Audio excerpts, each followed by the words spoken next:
thumbs up and then we'll start. All right. Welcome, everyone. I am Walter Mead, the Ravenel Curry Fellow here at Hudson Institute, and today I'm really very fortunate, very happy to welcome Dr. Kurt Campbell to join us. Dr. Campbell is the Coordinator for Indo-Pacific Affairs on the National Security Council, which means he holds one of the most important posts in the U.S. government at a critical time. He was co-founder of the Center for a New American Security and CEO of the Asia Group, served as Assistant Secretary of State for East Asian and Pacific Affairs from 2009 through 2013. For the past 20 years or more, Dr. Campbell has been one of the people most closely engaged with the development of American foreign policy for the Indo-Pacific region, now widely recognized as the most important strategic and economic theater for the 21st century. Long before many others understood fully the importance of the region in American foreign policy, Dr. Campbell worked to build a consensus inside and outside government to recognize and respond to emerging challenges.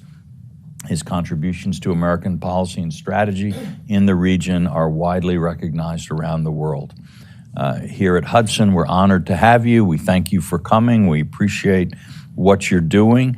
And I guess to begin with, I'd like to ask you maybe what some would say is the biggest question in American foreign policy today, which is how do we think about what's happening with U.S.-China relation, China in the world? What's the smart way to try to wrap our heads around this development? Yeah. Well, first of all, Walter, respect to you. You've been a terrific commentator and thought leader on American history, American foreign policy, and I'm always appreciative when you reach out, and it's great to be at Hudson, and I look forward to this conversation today. We've asked the hardest and most important question in American foreign policy without doubt, and I would simply say that at the outset when the Biden administration came into office, I think it was clear when there was a sort of a deep review of the information available that there was a sense in some capitals that the United States was in a process of decline, was being challenged domestically and internationally, that our industrial base was in disarray, that some of our allies were questioning our position.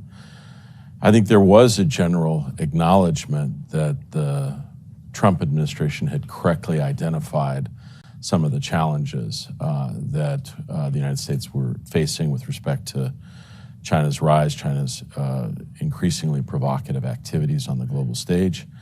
But I think the idea was to put in place what the president and his team hoped would be a consequential strategy that would have many elements. And I think probably the most important element was to try to erect a bipartisan consensus on the major elements of a strategy in the Indo-Pacific. And I think, Walter, you are correct that there's always been a struggle about what is the dominant theater or whether it's even appropriate to think of foreign policy in these regional terms. But if you do believe, as I do, that the lion's share of the history in the 21st century is going to be written in the Indo-Pacific, the idea is to undertake that challenge in a way that is bipartisan, that is subjected to serious internal discussion and debate, and then applied coherently on the global stage.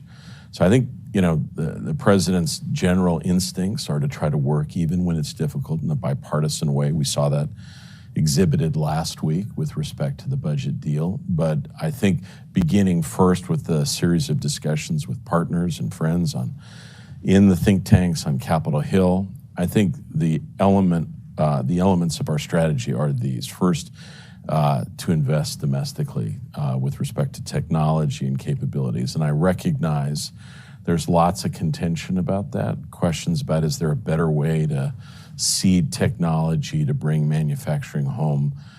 I'm happy to have that debate, but I think without question the CHIPS Act and IRA, other provisions are some of the most consequential, powerful examples of the United States determining that we will not cede the high ground on technology. And technology will be the cutting edge arena of global competition in the way in the period ahead, in the way nuclear missiles were the sort of the defining feature of the Cold War. And so I think that effort took place over the last year and a half.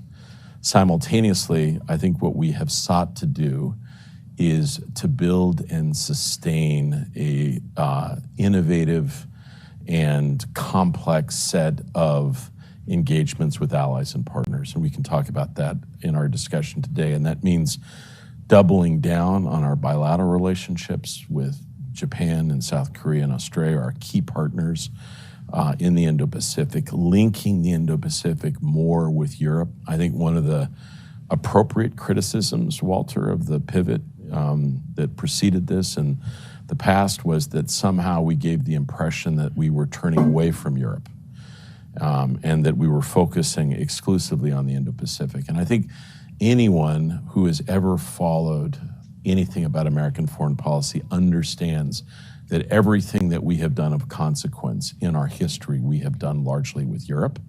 And I think what we've sought to do this time is to work more effectively with Europe in the Indo-Pacific. And frankly, the reverse is also true, working with Indo-Pacific partners in Europe, like on extraordinary challenges like Ukraine. This was highlighted at the Hiroshima summit, in which some of the strongest statements of support for Ukraine were found in the Indo-Pacific region as a general proposition. Innovative partnerships like AUKUS, like the Quad, trilateral engagements that bring in new partners like the Philippines, working constructively, deeply committed to the partnership with India, recognizing that this will be, in my view, the most important bilateral relationship for the United States in the 21st century.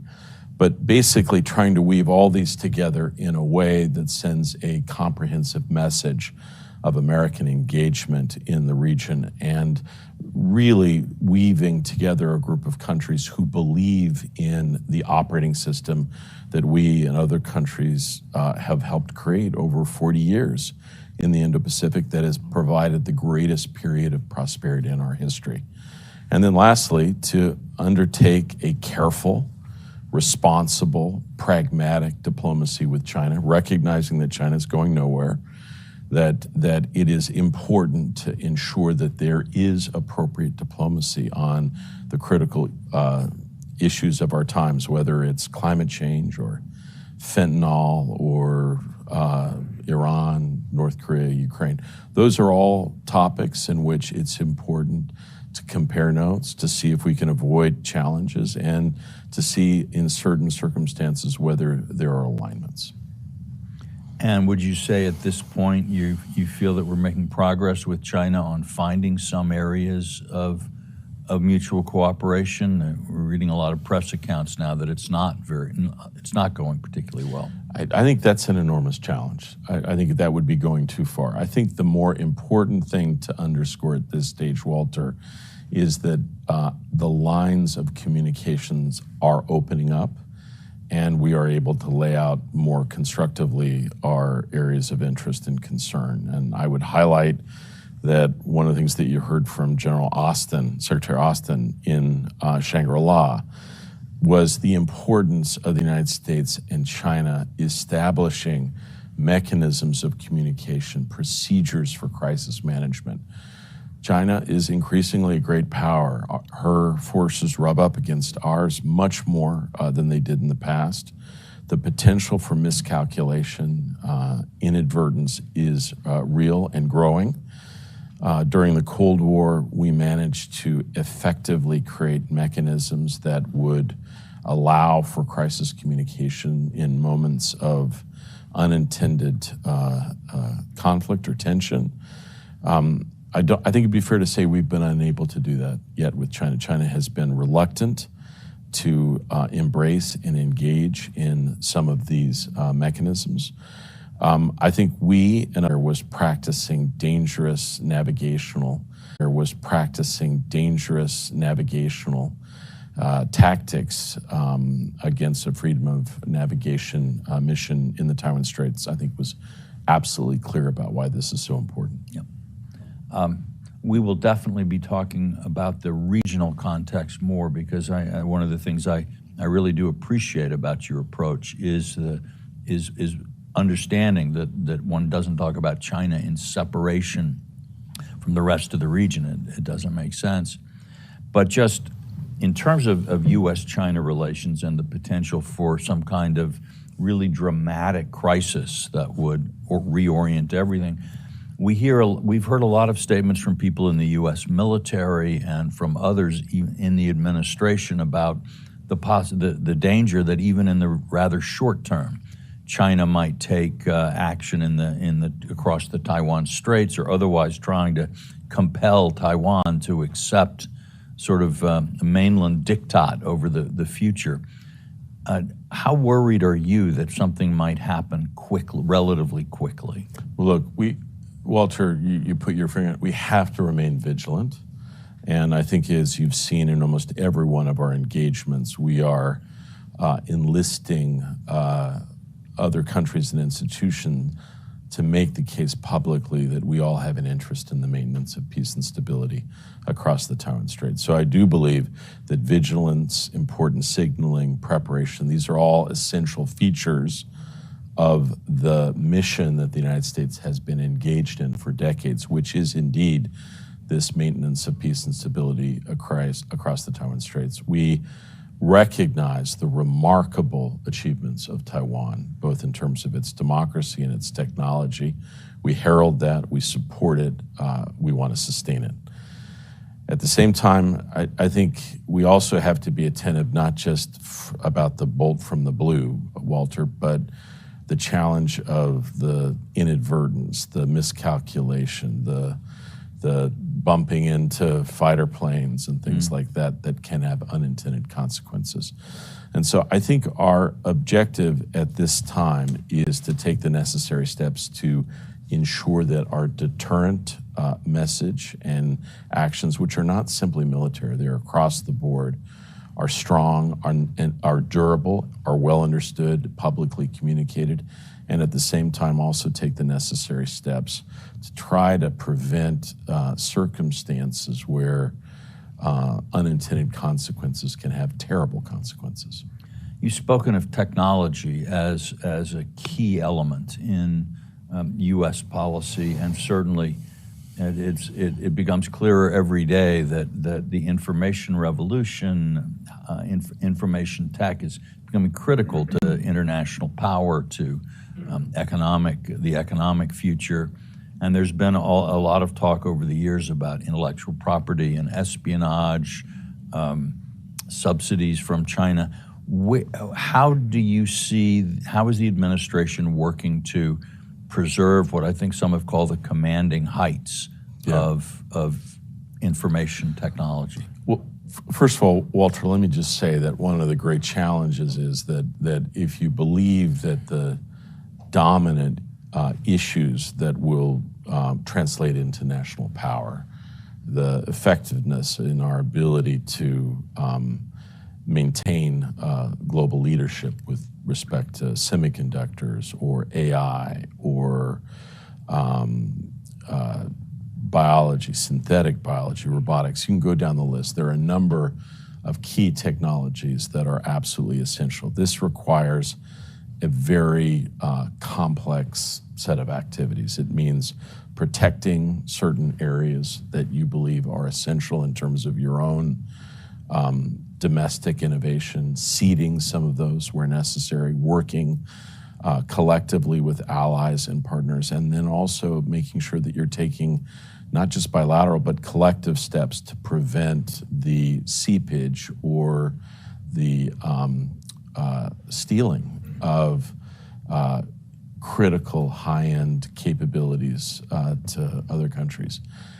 That is an incredibly difficult challenge in the best of times. But I will also say one of the hardest things is ensuring that there is a group of people in our government that are literate about technology. And that is challenging. There aren't an enormous number of people that can help design what are the capabilities of a semiconductor that are absolutely essential to maintain what you described, the sort of the leading edge. And so the effort that we are seeing that is underway now, which is a shift in focus more towards the Indo-Pacific, also involves a capacity creation inside the U.S. government, both people who know more about the Indo-Pacific, but also people who are more literate with respect to technology and can inform decision-making about things that will be critical for national power going forward. Are you finding that the corporate sector, finance, and universities are seeing these dangers and working cooperatively with the government to address these, or is there still some pushback? So I think it depends on the sector, Walter, to be clear. And I have found, generally speaking, one of my jobs is to do a lot of outreach with the finance community, with universities and the like. I find sometimes after an initial, session that can be somewhat heated, once we're able to listen, go through various activities that we are contemplating, things that we think are important, most of these people are patriots and they're reasonable. They hopefully see that they're sitting across the table with people that have what they believe to be the best interests of the United States also at the top of mind. I have found, generally speaking, that while not uniformly accepted, the dialogues with the academic, finance, and business community have become probably more robust over time. And I think there are elements of what is taking place in China that affect universities, businesses. And so I think we're in the past, perhaps some elements of policy in the Trump administration and now in the Biden administration were questioned. I think probably less so. I think there is a recognition that there are challenges to our institutions by certain activities in China, and that there needs to be appropriate steps as a consequence. Great. Well, let's go to kind of maybe a tour d'horizon of the regions, and we see in East Asia maybe, and always it's difficult to define. The Philippines sort of floats, but I've seen a lot of activity from the administration in all of these regions, but in the East Asia with the Philippines, with the greater cooperation between Japan and South Korea. Yeah.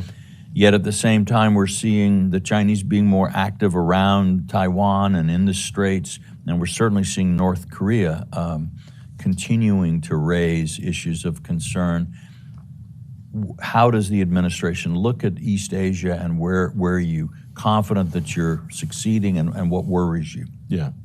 So look, there are a lot of issues that I think one has to be concerned by, Walter. But also there are some areas of reassurance as well. I would say that Prime Minister Kishida in Japan's hosting of the G7, probably one of the most consequential gatherings, probably didn't get the attention it deserved. But if you looked at the areas of solidarity between the United States and Europe on collective efforts on technology, on debt, on economic coercion, it's quite remarkable. And it does suggest a degree of common purpose that is, I think, important, and we intend to try to nurture that going forward. I think it is also the case that at the G7, you saw a number of groupings, both the trilateral grouping between the United States, Japan, and South Korea, the Quad, other unofficial gatherings that we think are important with respect to the fabric of strengthening the region as a whole. If you ask me what I thought the critical challenges were, though, I think the question of the American extended deterrence in the Indo-Pacific, we tend not to appreciate how important this has been to Asia's peace, Walter, for decades. There are probably 10 countries in Asia that have the capacity to build nuclear weapons that have chosen not to. And one of the key reasons that that has been the case is the sense of the durable, predictable American forward deployments of our forces, but also of our extended deterrence. When President Yoon was here just a month and a half ago, President Biden, President Yoon issued the Washington Declaration, which was designed to try to buttress through a number of steps, new mechanisms, new deployments, that America's commitment to forward extended deterrence remained rock solid. But I think we have to recognize that there are challenges to what we think has been a very favorable set of considerations when it comes to extended deterrence. One is increasing North Korean provocations. And in our diplomacy, this harkens back to an earlier question that you asked, Walter. We've made clear to China that these actions on the part of North Korea are destabilizing, and they're leading countries to reconsider their options. It's one of the factors that went into Japan's decision to up its military commitments, to basically move beyond some of the previous self-imposed constraints that they had on military capabilities. And it has also caused South Korea to rethink a number of its long-held provisions. Russia's saber rattling on the nuclear realm has also been felt across the Indo-Pacific. And it is also the case that although it has received less attention, the fact that China is in the midst of what can only be described as a massive nuclear buildup has consequences in the region as a whole. So I think going forward, Walter, it will be incumbent on this administration and future administrations to take every possible step to make clear that the United States is serious about sustaining our extended deterrent guarantees to the Indo-Pacific and to other countries. I think, secondly, I do worry vulnerable regions are under pressure. I've worked a lot in the Pacific. The Pacific are proud nations, many of which have supported us for decades. And we have a moral, historic, and strategic commitment to them. I think it would be fair to say that a succession of administrations have let the Pacific down. This is a bipartisan neglect, and it is critical for us to step up our game. This is not just voting in the UN. This is climate change as an existential issue. It is dealing with these countries as important players strategically. We need to meet them where they live with respect to the challenges that they face with respect to training and climate change and illegal fishing, and we're trying to do that. And again, this is another area where we've received a lot of encouragement from Republican friends more generally. There are a number of states in Asia that are problematic. North Korea, first and foremost. Every effort, I see my friend Jen Pristip here, who's worked on this for many years in the past, every effort at diplomacy that we've done to reach out to North Korea in recent period has failed. Everything has failed since basically the high-level diplomacy between President Trump and Kim Jong-un that ended abruptly in Vietnam. But what receives less attention is the tragedy of Burma, of Myanmar. We're deeply concerned by the humanitarian plight, the brutality of the military junta, and those issues tend to make diplomacy in ASEAN, which is the key organizing institution of Asia, much more complicated. So, look, there are going to be lots of challenges here. All of these countries are stepping up their defense spending. Much of this is devoted to capabilities that are involving power projection to try to secure maritime domains that are increasingly under challenge. I think what we have generally found, Walter, is that the demand signal for American leadership in active participation is undimmed. And the hope will be whoever follows will continue to understand that the essential feature in the maintenance of peace and stability in the Indo-Pacific, the essential feature of basically helping to orchestrate some of these nuanced and diverse venues is in fact the United States.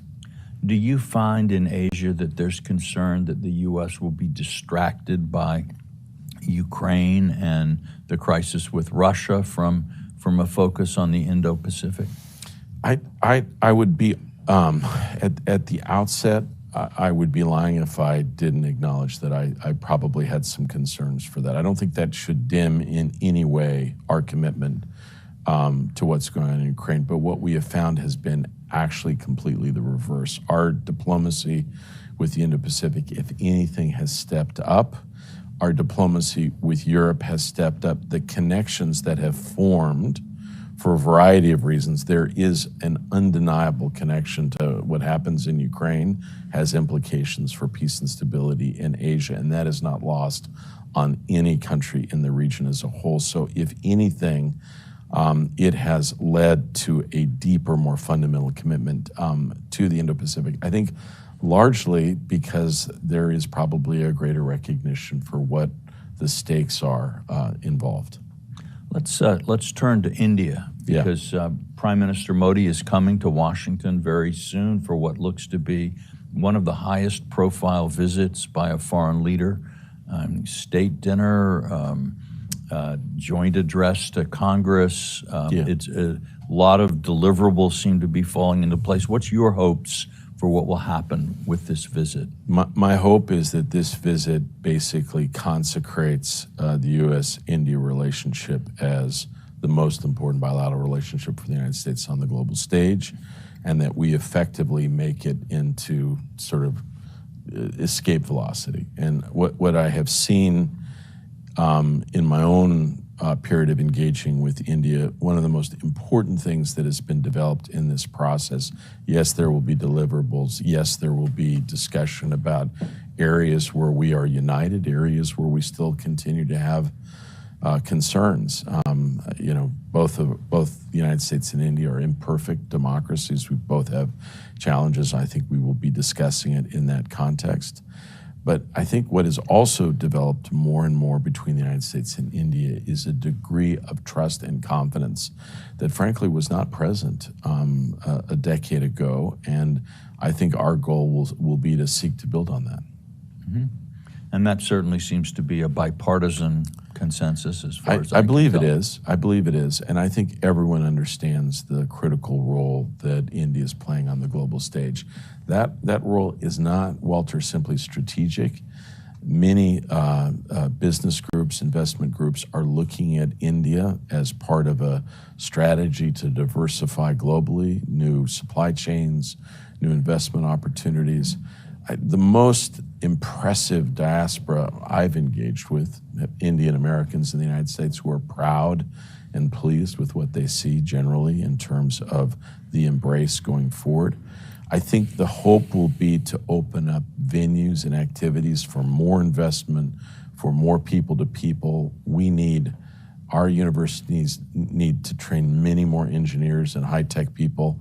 And I think the general attitude of India is send me, give me this opportunity. And so we want to open those opportunities up for greater people to people across the board. So yeah, I'm grateful for the way you presented this, Walter, because I actually think that's what the stakes are involved. I think this potentially could be one of the most important sort of, juncture points with the potential for the United States and India to assume its place, this relationship, as really the critical, dynamic relationship that I think we aspire to. To turn to Southeast Asia more, we've spoken a little bit about Myanmar, but that strikes me as, if we think of East Asia, things seem to be going fairly well in terms of relationships and developments. South Asia, as you say, we're reaching an escape velocity maybe with India, with Australia, the Pacific Islands. A lot of really good things are happening. AUKUS, of course, building new embassies on some of these Pacific Island nations and reaching out, I think, in a very important way. Southeast Asia is a little bit more complex, I think. One of the things, and I have to admit this is something I really don't understand, which is a newspaper commentator, I hate to admit, but what's happening in Thailand and how the elections in Thailand and some of the internal difficulties there play into the larger regional questions, play into Myanmar. Where are we with Thailand, and how do you see it?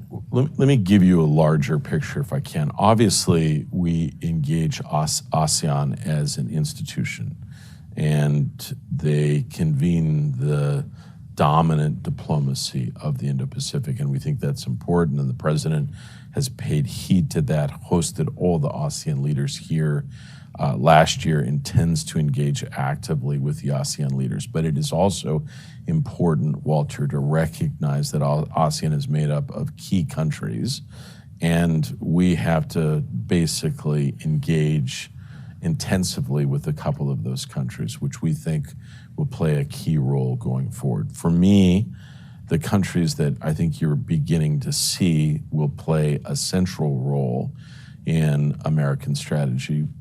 Obviously, Singapore, we have a forward deployed engagement there, very close strategic dialogue.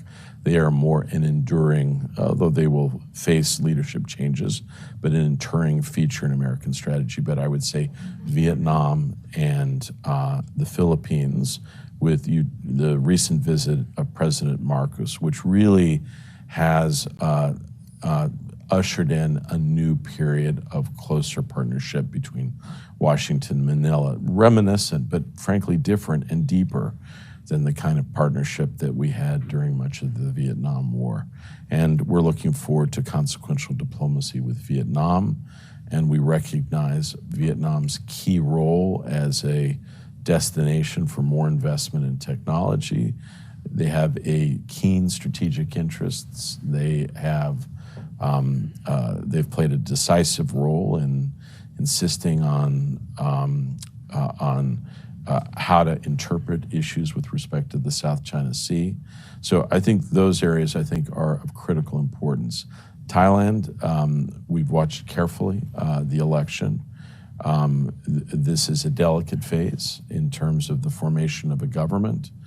I think our goal is to sustain a strong bilateral relationship. They're our oldest treaty ally in the Indo-Pacific. We have maintained a strong relationship with them. Many companies are invested there. We have strong military programs and engagements with the Thai Armed Forces. I think it is undeniable that the politics of Thailand have been unstable and complicated. I think our goal would be to support an effective, stable, democratic government in Thailand, and then work consequentially with it. But this is an undeniably delicate time. This maybe brings us to this question some people have asked, and I have asked, how does one relate the two objectives, American objectives, democracy and human rights kind of diplomacy, which is clearly important to the president and to this administration, and then the realities of a strategic competition, which have their own logic, so that a country like, for example, Vietnam might be a problematic issue placed from a human rights or democracy point of view, but is critical from a strategic point of view. How does the administration manage that? Look, I having spent a little bit of time with the president, Walter, I think it would be fair to say that I think the president is less about outward and ostentatious proselytizing about democracy and human rights, and more about trying to let our model and our attempt to deal with our own challenges be a kind of model for how other countries might want to deal with their own challenges. There is always tension in the formulation and execution of American statecraft. There is that tension between domestic economic engagement and international economic strategy. I'm sure a point you'll get to. There are questions about like the preferencing of regions one over the other, how to think about assistance versus investment, and the question about it is undeniable that some of the most effective countries in East Asia are not democracies. And how do you recognize then that in your strategy going forward? I think the president understands, and the administration, that we can be for something but still engage on other terms. And I think that's what we've sought to do, and we are seeking broad and sustained partnerships with a variety of countries in the Indo-Pacific, and I think that is both smart and sustainable. Okay. In economics, it seems to me we've got sort of two big sets of issues. One would be that for many in the region, at least when I talk to people, what I constantly hear is trade, and by trade they generally mean access to the U.S. market as an engine for development.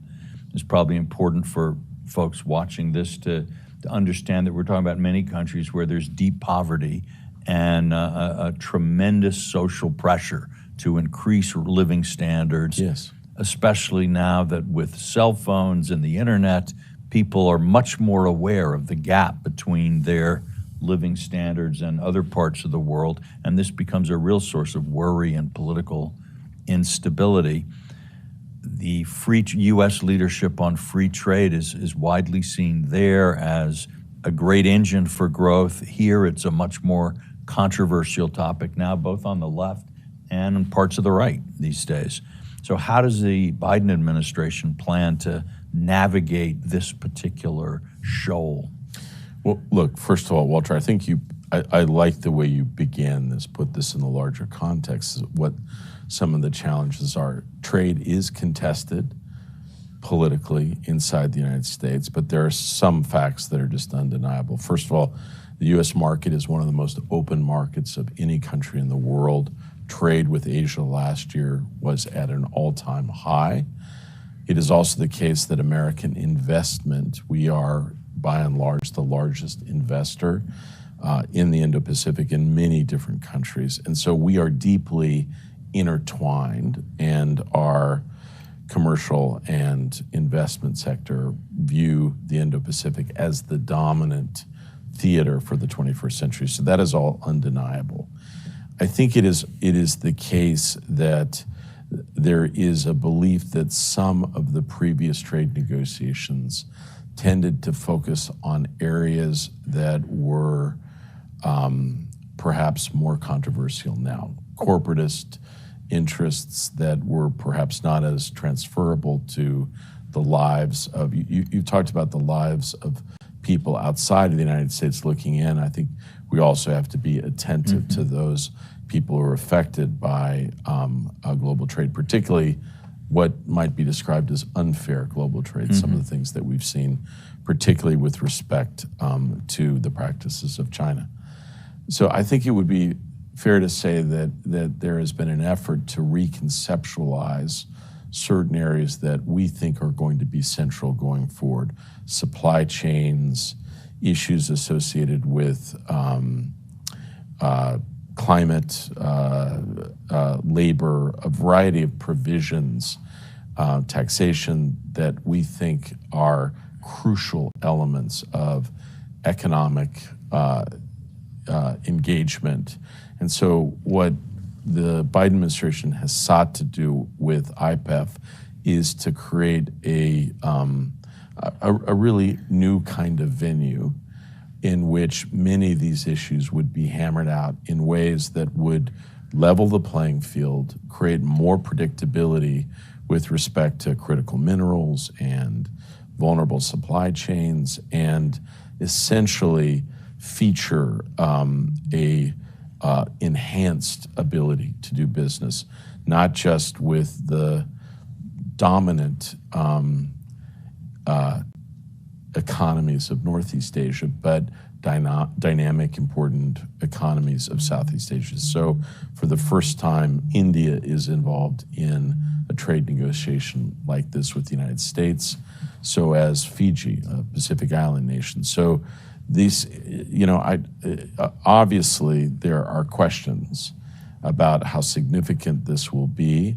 I think our view is that this will, and we'll have more to say about this when the United States hosts APEC later this year, that this will turn out to be much more consequential than some of the critics have suggested. And I would just remind folks that when we started diplomacy around TPP, which is now hailed by some, it was criticized as being lacking in ambition, not significant, not the right partners. So I do want to underscore that we understand, like anyone who focuses on the Indo-Pacific, that the ticket to the big game in Asia is that you've got to engage on trade and economics and commerce. It is not sufficient to be a security player. You've got to be a full-purpose, full-spectrum player in the Indo-Pacific, and that's exactly what I think this administration, backed up by strong support in Congress, believes what's essential. Yeah. So would it be fair to say that IPEF is seen in some ways as a negotiating forum where we can deal with some of the questions that have made trade unpopular in the United States, whether it's labor standards, environmental, intellectual property, and some of these other things, with the idea that then one comes back as IPEF matures, a basis for deeper trade engagement? Is that the strategy? Look, I think that's part of what we're getting at. The honest truth, though, is, Walter, we're actually looking for more immediate deliverables. One of the things that was clear over the course of the last couple of years during COVID and other challenges is that supply chains are challenged and they need to be diversified. These countries all have said, we want to play a larger role in your supply chains, and these mechanisms will make that more effective and more predictable. So I don't think this is ethereal or somehow theoretical. This is deeply practical. It's meant to tackle the specific issues that we're confronting today. Yep. And definitely, as you say, supply chains where we're looking to diversify from China for some of these things. It's a potential opportunity for others to replace China in that supply chain. Yeah. One question I find I hear not only from people in the region, but from sort of young people and students and others in the U.S. is, what's the goal in Asia? You know, we're concerned about the rise of China, the international system. What is it that what would be the point, the goal? How do we know whether we're making progress? How would you describe that? So look, I remember talking to a guy that I was in the Navy with, and we were out, on patrol, and he said to me, I deploy, therefore I am, and that's not how we see strategy. And so, I would say the way to think about this, Walter, is, sometimes you hear from Chinese interlocutors that the United States is set at containment or keeping China down. I would just, take a very different tact. I believe that the last 40 to 50 years have been the very best years in Asia's history, and we've led billions of people out of poverty, increased livelihoods, and including in China, of course. Fantastic innovation, and a number of countries have benefited from that, including China, as Walter just said. And the reason for this is not just the hard work and ingenuity of the people involved, although that is an undeniable feature of it.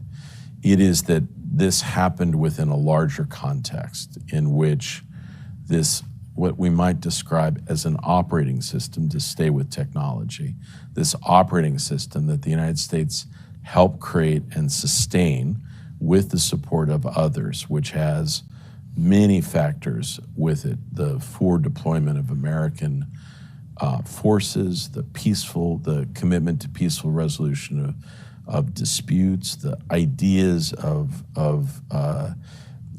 legal abilities to solve problems, freedom of navigation. There are a whole collection, Walter, of features to that system, imperfect but undeniable, that woven together created the fabric for remarkable peace and prosperity. It is not a surprise that China, as a rising state, like any countless times in history, seeks to amend or adjust elements of this dominant existing system.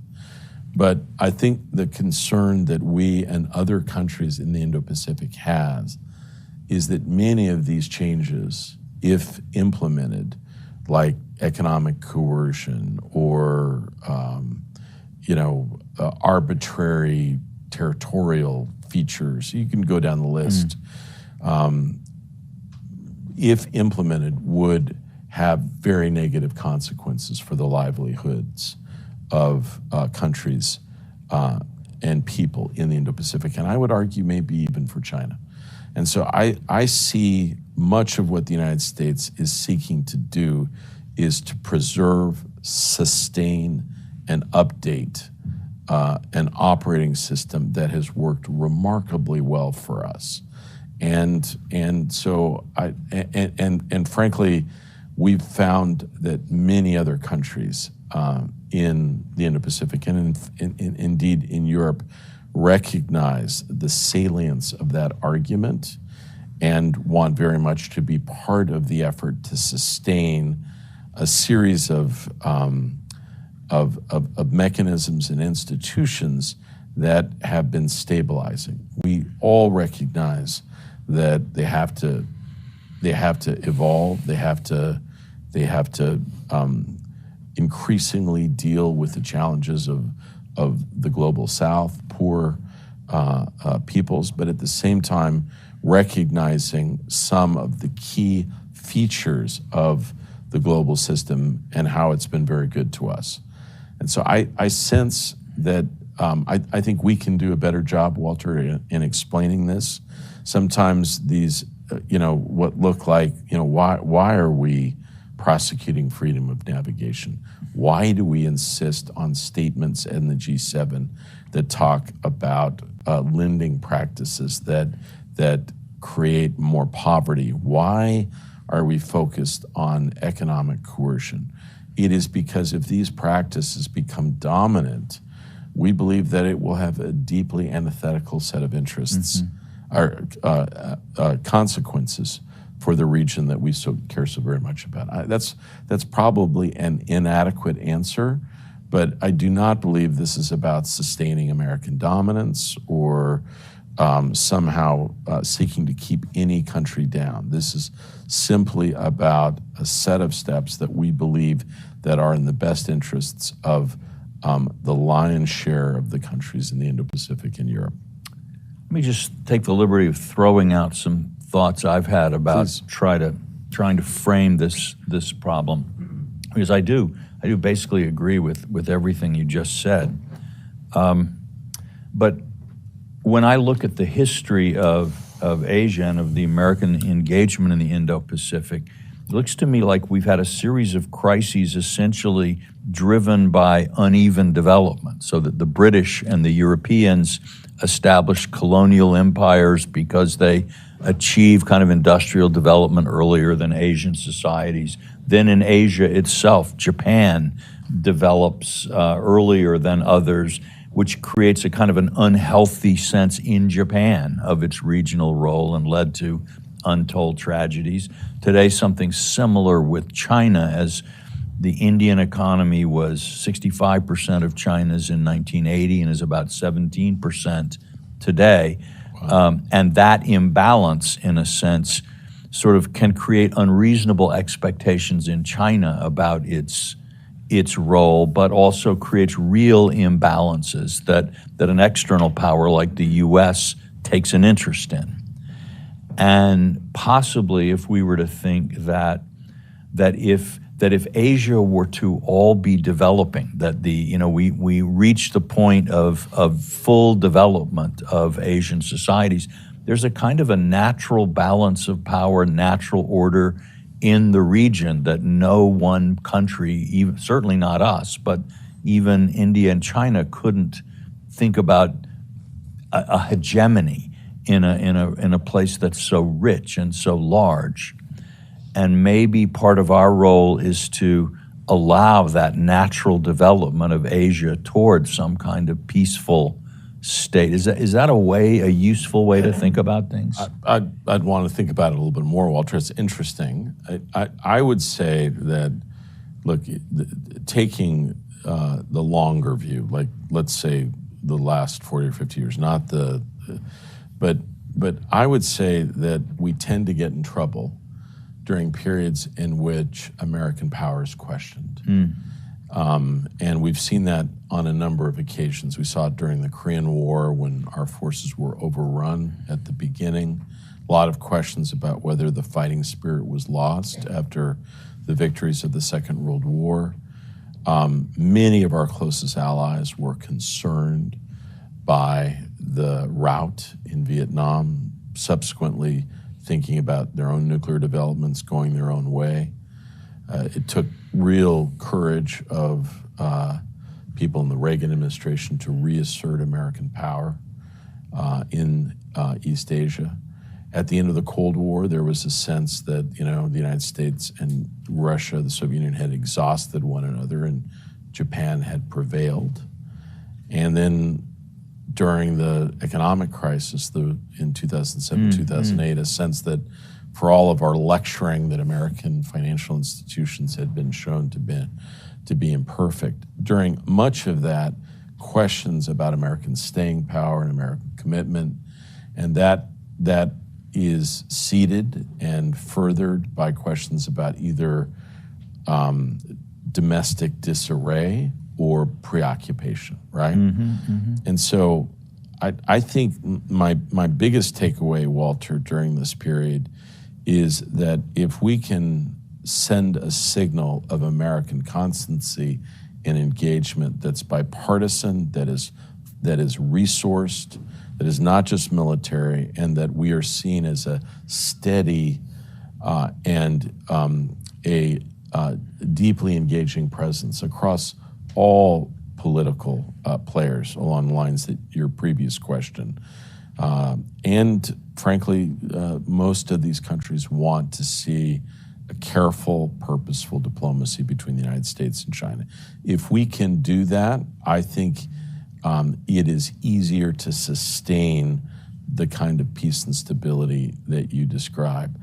I think what concerns me, even in that framework, is that it is undeniable beginning, in the late 1990s, what we've seen is a massive military investment on the part of China.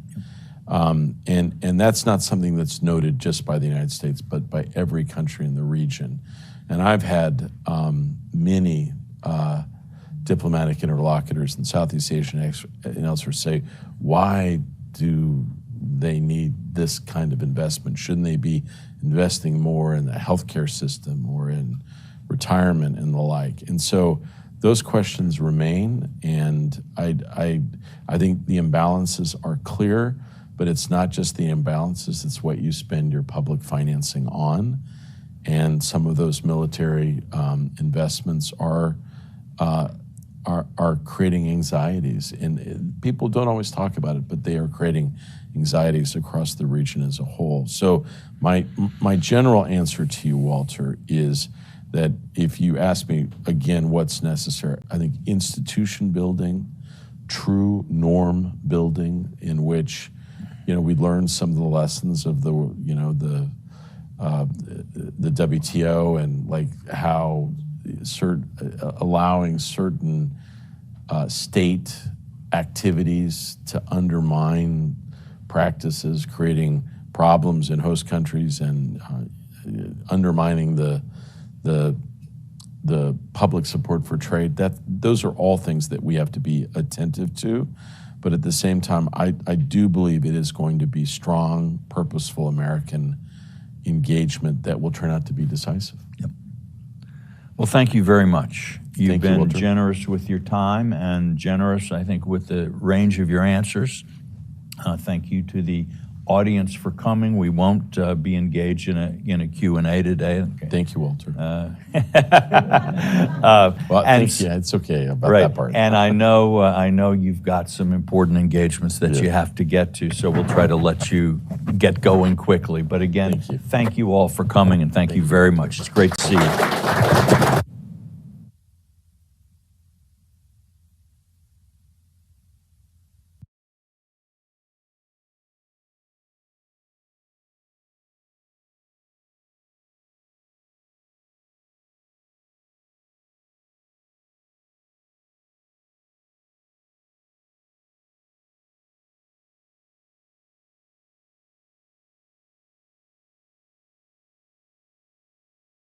A Russian man claiming to hold top-level secrets about Russian advanced bombers has just turned up at the U.S. southern border, seeking asylum. The man claims to have been an engineer at a production facility over in the city of Kazan, and he says that he possesses top-secret information about the White Swan Tu-160, which is the most advanced bomber in the Russian arsenal. U.S. border officials, they interviewed the man, and they determined that his story was in fact credible and eventually passed him off to the FBI, who are still in the process of interrogating him right now. However, analysts have pointed out that the fact that the story was even leaked to the public is an indication that perhaps the American government is encouraging other Russians who also hold top-level secrets to also escape to America. And if you thought that was interesting, well then you should click on that button below this video and check out Epoch TV, one of the best no-censorship video platforms on the internet. On there you will find awesome programs like American Thought Leaders. We've now been, for 2 years, trying to obtain the unredacted emails. We're down to the last 50 pages. So that's where all the incriminating evidence is. Crossroads, One of the big things happening right now is what's taking place with Russia and China. Counterpunch, You will see information you've never seen anywhere else. Facts Matter. I'm your host, Roman from the Epoch Times. Stay informed, and most importantly, stay free. As well as a plethora of great documentaries, wholesome movies that you can enjoy with your whole family, If I reach 1 hour, I accomplish something. cooking programs, and my absolute favorite, programs about traditional art and traditional music, which can honestly uplift your mood and fill you with hope for the future.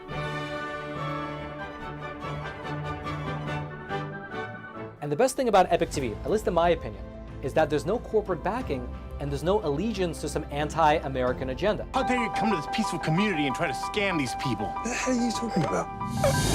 But rather, it's just good, honest, wholesome content that's based in truth and tradition. I saw him. It was incredible. Something that you can actually sit down with your whole family and enjoy, knowing that some ideology is not about to be pushed upon you. And who's fighting it? We're fighting it here at Epoch Times, and we need to keep bringing you the news. And so again, if you'd like to check out Epoch TV, just click on that button below this video. You and your family will absolutely love it.